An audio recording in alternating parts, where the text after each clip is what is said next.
As the 2026 FIFA World Cup approaches, one question keeps coming back again and again in my inbox, comment section, and social media messages. Just how strong are Brazil heading into the next World Cup, and are they really among the top favorites to lift the trophy? It's a fair question, because Brazil are historically the most successful nation in World Cup history, yet expectations around them feel very different compared to previous tournaments. Whenever I'm asked this question, my most honest and common answer has always been the same. Brazil are not as strong a favorite for the 2026 World Cup as they were for the 2022 tournament in Qatar. In fact, if we look purely at consistency, squad balance, and recent international performances, it becomes very difficult to place Brazil comfortably in the top 4 favorites alongside teams like Argentina, France, Spain, England, or even Portugal. That doesn't mean Brazil are weak, and it certainly doesn't mean they can't win a World Cup, but it does mean the conversation around Brazil needs to be more nuanced this time. And that is exactly why today's video exists. Because despite all the doubts, despite the criticism, and despite the perception that Brazil are slightly behind the very top tier right now, there are some very strong, very specific reasons why Brazil can still win the 2026 World Cup. Many of you have been asking in the comments, what are the actual reasons Brazil could become champions? What needs to go right for Brazil? Where does Brazil have an edge over other teams? So instead of giving long, complicated answers every time, in this video, I want to break things down clearly and directly. I want to explain the key reasons, the core pillars that could realistically push Brazil all the way to lifting the trophy in 2026. And I'll do it in a structured, logical way so you can follow along easily and decide for yourself whether Brazil truly belong in the title conversation or not. The first and arguably most important reason starts on the sidelines, with the man in charge of the project, the head coach. Brazil heading into the 2026 World Cup with Carlo Ancelotti as their manager changes the entire dynamic of this team. Ancelotti is not just another coach. He is one of the most experienced, decorated, and adaptable managers in modern football history. He has spent decades coaching at the very highest level in Europe, handling some of the biggest clubs, biggest stars, and biggest pressure situations in the game. We're talking about a coach who has won domestic leagues and domestic cups in multiple countries, who has conquered Europe with the UEFA Champions League on several occasions, including multiple Champions League titles with Real Madrid and a Champions League triumph with AC Milan. This is a manager who understands tournament football, who understands how to manage egos, and who knows exactly how to extract the best possible performance from elite players in a very short amount of time. International football is not like club football. You don't get months and months to build complex systems, and that's where Ancelotti's experience becomes invaluable. He knows how to bring a group together quickly, simplify roles, create trust, and build a winning mentality almost instantly. That alone gives Brazil a massive advantage, because when you combine Brazil's natural talent with a legendary coach who thrives under pressure, the ceiling of the team immediately rises. This is the first major reason Brazil can realistically win the 2026 World Cup. The second reason lies in a part of the pitch that is often overlooked when people talk about Brazil: central defense. Right now, Brazil's center back options are arguably one of the strongest and deepest areas of the squad. In the likely starting 11, Brazil already have high-quality center backs, and even off the bench, they have solid, reliable options. Players like Marquinhos, Eder Militao, and Gabriel Magalhães provide different profiles but share key strengths: physical presence, tactical awareness, and experience at the highest level of European football. If these players remain fit heading into the tournament, Brazil will enter the World Cup with a central defensive unit that can compete with, and in some cases surpass, most other national teams. There is still some debate around who will be the fourth-choice center back, and that uncertainty is fair. Names like Bremer, Fabrizio Bruno, and others are often mentioned, each with their own strengths and weaknesses. Some are more aggressive defenders, some are better in build-up, and some have issues with consistency. However, the important point is this: Brazil have options. Even if the fourth center back role remains open, the starting pairing, whether it's Marquinhos with Militao, Marquinhos with Gabriel Magalhães, or Militao with Gabriel, can be elite on both sides of the ball. Defensively, this group is strong in duels, positioning, and recovery. Offensively, they also offer a serious threat on set pieces.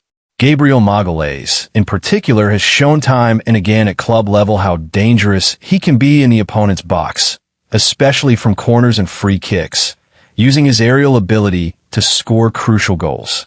In tournament football, where matches are often decided by fine margins, having center backs who can contribute goals is a massive advantage. This defensive solidity and versatility make Brazil one of the strongest teams at center back heading into 2026, and that's the second key reason for optimism. The third reason is the midfield, specifically the balance and quality of Brazil's central midfield options. If we look at Brazil's potential starting midfield, names like Bruno Guimarães and Case Moreau stand out immediately. These are players whose quality, intelligence, and experience speak for themselves. Case Moreau brings leadership, defensive awareness, and an incredible understanding of positioning, while Bruno Guimarães offers energy, ball progression, creativity, and control under pressure. Under Carlo Ancelotti, these two players have already shown signs of forming a very effective partnership. In recent matches under Ancelotti, Brazil's midfield and central defensive structure looked composed, disciplined, and competitive against strong opposition. While it's true that Brazil's fullbacks have sometimes struggled defensively, the central areas of the pitch, especially midfield and center back, have looked organized and resilient. For Brazil to succeed in 2026, this midfield duo will need to continue performing at a high level, providing protection to the defense while also supporting the attack. In World Cup football, controlling the midfield often determines the outcome of matches, and Brazil have the personnel to dominate this area if everything clicks at the right time. That midfield stability is another major reason Brazil could go far, and potentially all the way. Now we move into the final third, where Brazil's attacking potential truly begins to shine. Any discussion about Brazil's attack must start with Neymar Jr. Like it or not, Neymar remains the most important attacking player in this team. Imagining a Brazil World Cup campaign without Neymar almost feels wrong, because his creativity, vision, and ability to decide games on his own are still unmatched within the squad. For Brazil to realistically dream of winning the 2026 World Cup, Neymar must be part of the project. His presence alone makes Brazil's attacking journey smoother, more unpredictable, and more dangerous. Neymar's role doesn't have to be fixed. He can operate as an attacking midfielder, a false nine, or even drift wide, depending on the tactical setup. That flexibility allows Ancelotti to adjust systems mid-game without losing creativity, something that is extremely valuable in knockout tournaments. Moving to the wide areas, Brazil's options become even more impressive. On the right wing, Brazil have an abundance of talent. Young players like Estevão Willian are already being discussed as potential starters by 2026, while experienced options like Rafinha offer reliability, work rate, and tactical intelligence. Rafinha can play as a traditional winger, an attacking midfielder, or even tuck inside, depending on the game plan. Players like Rodrigo, Antony, and others provide depth, pace, and different attacking profiles. This depth means Brazil can rotate, adapt, and respond to different opponents without losing quality. On the left wing, Vinicius Junior is clearly the main man. Under Carlo Ancelotti, Vinicius has consistently performed at a high level, showing maturity, improved decision-making, and a strong understanding of team play. Even in matches where he doesn't score, he contributes through movement, pressing, and chance creation.